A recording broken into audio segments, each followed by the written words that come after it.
ஆன்மீகம் ப்ளஸ் நேயர்களுக்கு அடியேன் உங்கள் சிவயோகி சிவசக்திமான் சுவாமிகள் வணக்கத்தை தெரிவித்துக் கொள்கிறேன். இந்த பதிவில் மிக மிக மிக முக்கியமான பயிற்சி, எல்லா மக்களுமே அவரோடு எதிர்பார்த்து கொண்டிருக்கிற பயிற்சி. மக்கள் கிரகமாகிய சனீஸ்வர பகவான் என்று பட்டம் பெற்ற 9 நவகிரகங்களிலே நீதி, நேர்மை, சத்தியம் தவறாத அருள் பெற்று அவருடைய குணநலத்தோடு மக்களுக்கு அருள்பாலித்து வரும் ஸ்ரீ சனீஸ்வர பகவானுடைய பயிற்சி பற்றி தான் சொல்ல போகிறோம். இந்த சனி பயிற்சி வருகின்ற 29/3/2025 அன்று சனிக்கிழமை அன்று இரவு ஒரு 10:24 பயிற்சி ஆகிறார்.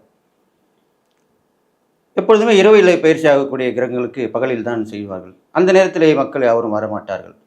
அந்த வகையிலே காலையிலே என்ற பயிற்சி நடைபெற்று விடுகிறோம் எல்லா ஆலயங்களிலுமே. ஆனால் இந்த பயிற்சி பெரும்பாலான ஆலயங்களில் நடைபெறாது. ஏனென்றால் இது திருக்கணித பஞ்சாங்கப்படி நடக்கக்கூடிய பயிற்சி ஆகும்.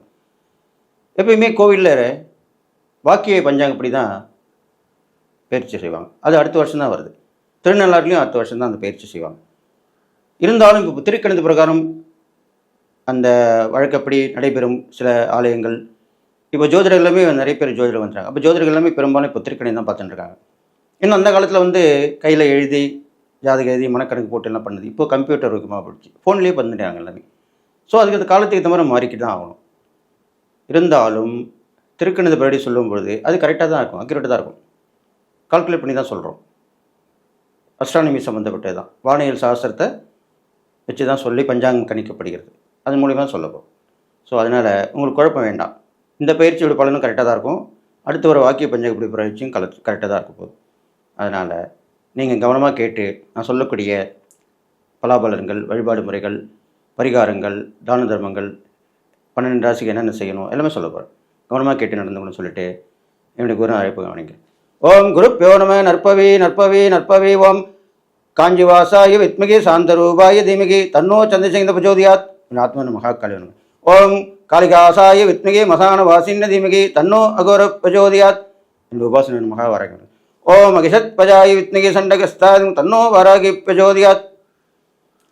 பொதுவாக இந்த ஒவ்வொரு பயிற்சியிலுமே, பயிற்சியாக இருந்தாலும் சரி, கோச்சாரம் எப்படி ராசி பலன்கள் இருந்தாலும் சரி, மாத பலன்கள், வருஷ பலன்கள் எப்படி சொன்னாலுமே அதனுடைய பொது பலன்கள் தான் சொல்வது வழக்கம். ஏன்னா மக்களுக்கு நாட்டுக்கு என்ன நடக்கும், ஆட்சியாளர்கள் சம்மந்தப்பட்ட விஷயங்கள், மக்கள் சம்மந்தப்பட்ட விஷயங்கள், பெரிய பெரிய மாற்றங்கள் ஏற்படக்கூடிய விஷயங்கள் இதெல்லாமே நாட்டில் தான் நடக்கும். வீட்டில் மாற்றங்கள் சிறு சிறு மாற்றங்கள் தான் இருக்கும். நாட்டில் நடக்கிறது தான் பெரிய மாற்றங்களாக ஏற்படும். இயற்கை சம்மந்தப்பட்ட விஷயங்கள் எல்லாமே. அப்போ பார்க்கும்பொழுது இந்த பொதுப்பல நோய்கள் பார்க்கும்போது கும்ப பயிற்சி, அதாவது கும்பத்திலிருந்து கும்பராசியிலிருந்து சனி பகவான் மீனராசிக்கு பயிற்சி ஆகிறார். அப்போது மீனம் சனி பயிற்சி பலன்கள் தான். மீனராசியிலே சனி பகவான் பயிற்சி ஆகும் பொழுது அங்கே இருக்கக்கூடிய கிரகங்களான சூரியன், சுக்கிரன், ராகு, சந்திரன் 4 கிரகங்கள் இருக்கிறது. இவர் பயிற்சி ஆகும் பொழுது இவர் சேர்ந்து 5 கிரகங்கள். ஒரே ராசியில் 5 கிரகங்கள் இருக்கும் பொழுது இந்த பயிற்சி நடைபெறுகிறது. அன்றைய தினம் சனிக்கிழமை வேறு, அன்றைய நட்சத்திரம் உத்திரட்டாதி நட்சத்திரம். அப்போது சனியோடைய பலம் மிக மிக அதிகமாக இருக்கிறது. சனியோடைய கிழமை, சனியோடைய நட்சத்திரம், அன்று அமாவாசையும் கூட, அமாவாசையும் சேர்ந்த அந்த நாள் சனி பயிற்சி நடைபெறுகிறது. அது இல்லாமல் ரிஷப ராசியிலே குரு பகவான் இருக்கிறார், கன்னி ராசியிலே கேது பகவான் இருக்கிறார், கும்பராசியிலே புதன் பகவான் இருக்கிறார். இவ்வாறு மிதுன ராசியில் செவ்வாய் இருக்கிறார். செவ்வாய் பக்கம் பெற்றிருக்கிறார். பொது பலன் பார்க்கும்போது இந்த வகையில் இருக்கக்கூடிய விஷயமாக சொல்லப்படுது. அப்போ இதனால் என்ன ஏற்படும் என்று பார்க்கும் பொழுது எப்பொழுதுமே சனி பகவான் தன்னுடைய வீட்டிலிருந்து, சொந்த வீட்டிலிருந்து குருவோட வீட்டுக்கு செல்கிறார். அப்போ குரு கடாட்சம் கண்டிப்பாக கிடைக்கும். குரு சுபர் தான். அதனால் இந்த பயிற்சி நீங்கள் பயப்படக்கூடிய அளவில் இருக்காது. மீனராசியிலேயே குரு பகவான் சஞ்சரிக்கும் பொழுது நல்ல விஷயங்கள் மட்டுமே நடக்கும். இருந்தாலும் நன்மையாளர்களுக்கும் நல்ல விஷயங்களை சொல்பவர்களுக்கும் கேட்பவர்களுக்கும் தான் நல்ல விஷயம் நடக்கும். தீய சக்திகள் அறுவோடு அழிந்துவிடும். நல்லவர்கள் வாழ்வார்கள், தீயவர்கள் தண்டனை அனுபவிப்பார்கள். இதுதான் இந்த பயிற்சியில் நடக்க போகுது. பொதுவாக சனி பகவான் இந்த குரு வீட்டில் இருக்கும்பொழுது குருவுக்கு உண்டான இந்த போதனை பள்ளிகள் கல்லூரிகள் இருக்கும் ஆசிரியர்கள் எல்லாம் மனம் திருந்துவார்கள். இப்போ கொஞ்சம் சரியில்லாமல் இருக்காங்க இல்லையா, பள்ளிகளிலும் ஆசிரியர்கள் சரியில்லை, கல்லூரிகளிலும் ஆசிரியர்கள் சரியில்லை, வேலையே பயிரை மேய்கிறது, இது மாதிரி தான் இருக்குது. அப்போது இதெல்லாமே மாறும். சனி பகவான் இந்த மீனராசியில் மாறும்பொழுது தன்னிலை உணர்ந்து திருந்துவார்கள், நல்லவர்கள் இருப்பார்கள், கெட்டவர்கள் போய்விடுவார்கள், திருத்தப்படுவார்கள். ஏன்னா சனி பகவான் திருத்திடுவார் கண்டிப்பாக. அப்போது பெண்களுக்கும் குழந்தைகளுக்கும் பாதுகாப்பு கண்டிப்பாக ஏற்படும். நீதி, நேர்மை, நியாயம், சத்தியம் தவறாமல் கடைபிடிக்கப்படும். நீதிபதிகள் தன் நிலை உணர்ந்து நல்ல தீர்ப்பை வழங்குவார்கள். வழக்கறிஞர்கள் நல்லவர்களுக்கு வாதாடுவார்கள், தீயவர்கள் வாதாட மாட்டார்கள். இதுதான் நடக்க போகுது. இது இல்லாமல் அண்டை அயலார்கள் நாட்டில் உள்ளவர்களுக்கெல்லாம் ஒற்றுமை பாராட்டுவார்கள். இணைந்து நம்மளுடைய நாட்டிலே இணைந்து வருவார்கள், இந்திய நாட்டிற்கே இணைந்து வருவார்கள். எல்லாமே இணக்கமாக இருப்பார்கள். மக்களுக்கு பல வழிகளிலுமே நல்ல பலன்கள் கிடைக்கும். அது இல்லாமல் விலைவாசி ஏற்றங்கள், பொருட்கள் எல்லாமே குறைஞ்சிடும். நல்ல மழை பொழியும், நல்ல பயிர்கள் எல்லாம் செழித்து வளரும், விலைவாசிகள் குறையும். இப்படிலாம் நடக்க போகுது. அப்போ மக்கள் சந்தோஷமாக இருக்க போகிறாள் இந்த சனி பயிற்சியாலை. இது முக்கியமான விஷயமாக சொல்லப்படுது. ஆட்சியாளர்களும் மனம் திறந்து மாற்றம் கொண்டு மக்களுக்கு சேவை செய்வார்கள். சனி பகவானே சேவை செய்வார் தான். பெரும்பாலும் சனி பகவான் நல்லா இருந்தால் தான் ஆட்சி பண்ணுறவங்களும் சரி, சேவை சமூக சேவை சொல்லலையா, அந்த சமூக சேவையில் இருக்கிறவங்க, சட்டத்துறையில் இருக்கிறவங்க எல்லாமே நல்லா வருவாங்க. சனியோட ஆதிக்கத்தில் இருக்கிறவங்க தான் அவங்களாம். அப்போது சேவை மண்பான்மை எல்லாருக்கும் வரும். நிறைய ட்ரஸ்ட்டு, தொண்டு நிறுவனங்கள் புதுசாக ஏற்படும் சனி பயிற்சி ஆனோடனே. அவங்க எல்லாமே விரும்பி தொண்டு பண்ணுவாங்க. ஆட்சியாளர்களும் அவங்க அனுமதி கொடுப்பாங்க. சரி பண்ணுங்கள், எங்கள் ஒருத்தரால் எல்லாம் பண்ண முடியாது, நீங்களும் பண்ணுங்கள், சப்போர்ட்டாக இருங்க அப்படி சொல்லுவாங்க. இயற்கை சீற்றங்கள் எல்லாம் தொண்டு புரிவாங்க. இந்த சனி பயிற்சிக்கு அப்புறம் நல்லா கேட்டுங்க, நீரால் நிறைய பிரச்சனைகள் வரக்கூடியதுக்கு, நெருப்பால் வரக்கூடியதற்கு, புயல் மழை, பூகம்பம் கண்டிப்பாக ஏற்படும், நிலநடுக்கம் கண்டிப்பாக வரும், நிலநடுக்கம் வரும். அது இல்லாமல் கிருமிகள் அந்த தொல்லையும் வரத்துக்கு இருக்குது. அந்த பூச்சி சம்மந்தப்பட்டது இதெல்லாம் நீரால் உற்பத்தியாகி காற்றால் பரவி மக்களுக்கு தீமையை செய்ய இருக்கிறது. அதில் நம்ம தப்பிச்சிருவோம், பெருசாக ஒன்றும் ஆகாது, முன்ன நடந்த மாதிரி பெரிய லெவலில் பாதிப்பு இருக்காது. இதெல்லாமே இந்த சனி பயிற்சியில் நடக்க போகுது அப்படின்னு சொல்லி இந்த சனி பயிற்சி பலன்கள் 12 ராசிக்கும் சொல்ல போகிறேன். மீனராசி நேயர்களே, உங்களுக்கு சனி பயிற்சி பலன் பார்க்கும்போது உங்கள் ராசி தான் வந்திருக்கார். ஜென்ம சனி ரொம்ப பயமுறுத்திருப்பாங்க. ஐயோ உன் ராசியிலே சனி பக்கம் வந்துட்டார்ப்பா, உன்னை படுக்க விட்டுருவார்ப்பா, எழுந்திருக்க விட மாட்டார்ப்பா, ஒன்றும் பண்ண விட மாட்டார்ப்பா, நீ படுத்த படிக்காக தான் இருக்கணும்பா சொல்கிறது ஆளா இல்லை, கண்டிப்பாக இருப்பாங்க. நம்ம 4 பேர் நல்லவங்க தான், நம்ம 4 பேர் கெட்டவங்க இருக்க தான் செய்வோம். அந்த கெட்டவங்க இப்படி தான் சொல்லுவாங்க, இந்த மாதிரி நேரங்கள் பார்த்து தான் சொல்லுவாங்க. இதில் ஒரு விஷயம் தெரிஞ்சுங்க, நம்மளுக்கு கெட்ட நேரம் வரும்போது தான் நம்ம கூட இருக்கிற நட்பு உறவுலாம் நம்மளுக்கு எதை செய்யணும் கூட செஞ்சுருவாங்க. அப்போ தான் நம்மளுக்கு அந்த தீய சக்தி பழிச்சிடும், நம்மளுக்கு கஷ்டத்தை கொடுக்கும். அதுக்கு தான் நம்ம தெரிஞ்சவங்கலாம் நம்ம ஜாதகம், நம்ம பேர், நட்சத்திரம் இதெல்லாம் சொல்லக்கூடாது. அது ரொம்ப உஷாராக இருக்கணும். நம்ம போட்டால் கூட அவங்ககிட்ட போகக்கூடாது. இது மாதிரிலாம் பார்த்துக்கணும். அந்த காலத்தில் அப்படி தான் பண்ணியிருந்தாங்க. அப்போ நேரடியாக பண்ணவங்க இப்போ மறைமுகமாக பண்ணுறாங்க, அவ்வளோதான் விஷயம். அதனால் பயப்பட வேண்டாம். ஜென்ம சனி என்றால் அது உங்கள் ராசியில் குருவோட வீட்டில் இருக்கார். பெரிய பாதிப்பு வரப்போகிற அமைப்பு இல்லை. என்ன பண்ணுவார், கை கால் கட்டி போடுவார், அவ்வளோதான். அதை நீங்கள் மீறி செய்யணும், அவ்வளோதான். இப்போது படுத்துகிட்டே இருந்தால் படுத்து இருக்கணும், சரி எழுந்து போகலாம். அப்போ அதுக்கு நம்ம என்ன பண்ணணும், பிரம்மமுகத்தில் எழுந்திருக்கணும். காலையில் குடிக்கும்போது உடம்பு ஃப்ரெஷ் ஆகிடும்.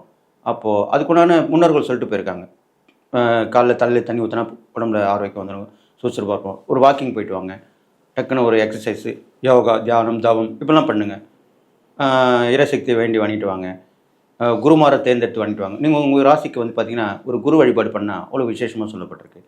ஒரு குருவை தேர்ந்தெடுத்து வியாழக்கிழமையில் அவரை இருந்துட்டு வாங்க. பெரும்பாலும் மீன ராசிக்காரங்கள் மௌன விரதம் இருப்பது நல்லது.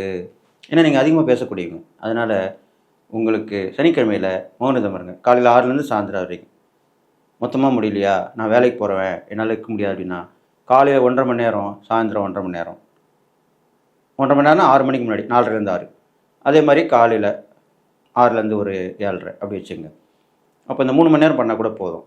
இதெல்லாம் சுச்சமான பரிகாரம். மௌனமாக இருந்துட்டு வாங்க, இது மாதிரிலாம் நல்லது நடக்கும். அது இல்லாமல் உங்களுடைய ராசிக்கு 3ஆம் இடத்தை பார்க்கறனால சொன்னேன் இல்லையா, சோம்பல் தான் போயிடும். ஓரளவுக்கு தைரியம், துணிச்சல், தன்னம்பிக்கைலாம் வந்துடும். சாய்ச்சி காட்டணுன்ற வெறி வந்துடும். எப்பவுமே மீனராசிக்காரங்க முன் வைத்த காலை பின் வைக்க மாட்டாங்க. ஒரு துணி இறங்கிட்டாங்கன்னா பேக் வாங்க மாட்டாங்க. அதில் ஜெயிச்சு தான் வரணும்னு பார்ப்பாங்க, சாதனை புரியணும்னு பார்ப்பாங்க. அப்படிப்பட்டவங்க தான் மீனராசிக்காரங்க. எல்லோரும் நம்மளை தேடி வரணும்னு நினைப்பாங்க. அப்படிப்பட்டவங்க தான். அப்போது கண்டிப்பாக இந்த மாதிரி துணிச்சல் தைரியமாக இருந்து பண்ணுங்கள். உங்களுடைய கூட பிறந்தவங்க உதவி ஒத்தாசை எல்லாமே கிடைக்கும். மாமனார் மாமியாரோட ஒத்தாசை உதவியும் கிடைக்க போகுது. பயணங்களும் அடிக்கடி தொடர்ந்துகிட்டே இருக்கும். இருந்தாலும் பயணங்களில் போகும்போது கொஞ்சம் கவனமாக இருக்கணும். நீங்கள் வண்டி ஓட்டினாலும் மற்ற வண்டியில் போனாலும் சிறு சிறு விபத்துகள் ஏற்படுறதுக்கு வாய்ப்பு இருக்குது. அப்போ கொஞ்சம் கவனமாக இருந்துக்கணும். நல்லதே சொல்லிட்டு இருக்கக்கூடாது. என்ன கெட்டது இருக்குது அதையும் சொல்லி தான் ஆகணும். அதை காப்பாற்றக்கூடிய வழியை நான் சொல்லணும். அப்போ தான் உங்களுக்கு அதை அனுசரித்து நடந்துப்பீங்க. அப்போ உஷாராக போயிட்டு உஷாராக வரணும். இது மாதிரிலாம் பண்ணிட்டு வாங்க. கவனங்கள் பிரயாணங்கள் போகும்போது கவனம் இருக்கணும். அதுதான் முக்கியம். கவனக்குறைவால் தான் எல்லாமே விபத்து ஏற்படுது. அப்போ நீங்கள் கவனமாக பார்த்துக்கணும். அது இல்லாமல் உங்களுடைய 7ஆம் இடத்தை பார்க்கறனால கணவன் மனைவி ஒரு பலப்படும். பிரிஞ்சிருந்தவங்க சேர்ந்துருவாங்க. நண்பர்கள், கூட்டாளிகள் எல்லாமே இணைஞ்சு வருவாங்க. இப்போ என்ன பண்ணலாம்? கூட்டு முயற்சி பலன் தரும். அப்போ நீங்கள் தனியாக பண்ணக்கூடாது. எப்பயுமே நல்லா கேட்டுங்க. உங்களுக்கு ஜென்ம சனி வந்துட்டா நீங்கள் தனியாக எது செஞ்சாலுமே அது தோல்வியில் தான் முடியும்.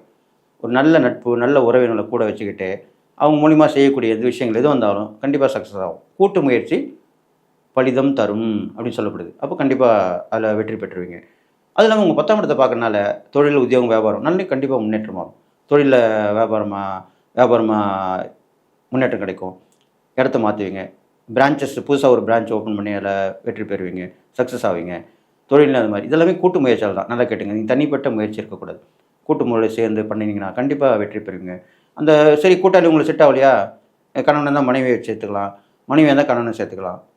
அவங்களும் ஒரு பார்ட்னர் தானே. அவங்க லைஃப் பார்ட்னர் தானே சொல்லப்படுது. அதனால் அவங்களுக்கு கூட சேர்ந்துங்க. அப்போ கண்டிப்பாக ஒரு நல்ல நட்பு உறவு கண்டிப்பாக இருக்கும் உங்களுக்கு. அவங்கள சேர்த்துங்க. அவங்க வரல கூட நீங்கள் போய் சேர்ந்துங்க. அவங்கள சேர்ந்துங்க. தப்பு கிடையாது. ஏன்னா நம்ம வயிற்று வலிக்கு நம்ம தான் மருந்து சாப்பிட்டாகணும். நம்ம பசிக்கு நம்ம தான் சாப்பிட்டாகணும். அதனால் நீங்களே போய் தேடி கண்டுபிடிச்சி பண்ணிக்கலாம். நீங்கள் செய்யக்கூடிய எரிபொருட்கள் பார்க்கும்பொழுது அடிக்கடி கோயில் போயிட்டு வரணும். நீங்கள் போக மாட்டீங்க, இருந்தாலும் போயிட்டு வரணும். படுத்துக்கிட்டு இருக்கிற பெருமாள், ரங்கநாத பெருமாள் படுத்திருப்பார். அவர் போய் வழிபட்டு வரலாம். ஜீவராசி மீன், குளத்தில் போனீங்கன்னா மீன் இருக்கும். அந்த மீனுங்களுக்கு வந்து பொறி போடலாம். அது மாதிரி தொடர்ந்து கொடுத்துட்டு வரணும். இதெல்லாம் கொடுத்தா அவ்வளோ புண்ணியங்கள் ஏற்படும். நிறைய தான தர்மம் பண்ணலாம், அன்னதானம் பண்ணலாம். பெரும்பாலும் குழந்தைங்களுக்கு நீங்கள் தான தர்மம் பண்ணது, அதுவும் அனாதை குழந்தைக்கு பண்ணாக்கா அவ்வளோ விசேஷமாக சொல்லப்பட்டிருக்கு. இது மாதிரிலாம் பண்ணலாம்.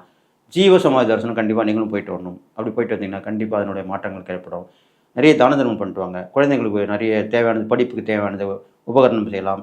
இல்லை அவங்களுக்கு ஃபீஸ் கட்ட முடியாமல் வீட்டில் சில குழந்தைலாம் வீட்டில் இருக்கும் ஃபீஸ் இல்லாமல், ஃபீஸ் கட்ட முடியாமல் டேம் ஃபீஸ், அந்த ஃபீஸ், இந்த ஃபீஸ்லாம் சொல்லுவாங்க. அது போய் கட்டி கூட உதவி பண்ணலாம். உங்களால் முடியலாம் கூட 4 பேர் கை காட்டி விடலாம். நீங்கள் இவங்க செய்கிறாங்க, அவங்களுக்கு கொண்டு போய் இந்த மாதிரி இந்த குழந்தைக்கு பண்ணுங்கன்னு சொல்லி அதுலேயும் உங்களுக்கு புண்ணியம் வந்து சேர்ந்துடும். இது மாதிரிலாம் பண்ணலாம். குழந்தைங்களுக்கு ஏற்ற உதவி ஒத்தாசெல்லாம் பண்ணிட்டு வாங்க. இதெல்லாம் பண்ணிட்டு வந்தீங்கன்னா இந்த சனி பயிற்சி உங்களுக்கு கண்டிப்பாக ஜென்ம சனியை வந்து நல்லதாக ஆகிடும். நான் சொன்ன இறைப்பறிகள் தானம் பண்ணிட்டு வந்தீங்கன்னா எல்லா வகையிலுமே ஏற்றமாக இருக்க போது நீங்கள் முன்னேற்றமாகி வெற்றி பெறுவது உறுதின்னு சொல்லி எல்லா நலமும் வளம் பெற்று வாழ்வீங்கன்னு சொல்லி வாழ்த்தி விடைபெறுகிறேன். நன்றி, வணக்கம்.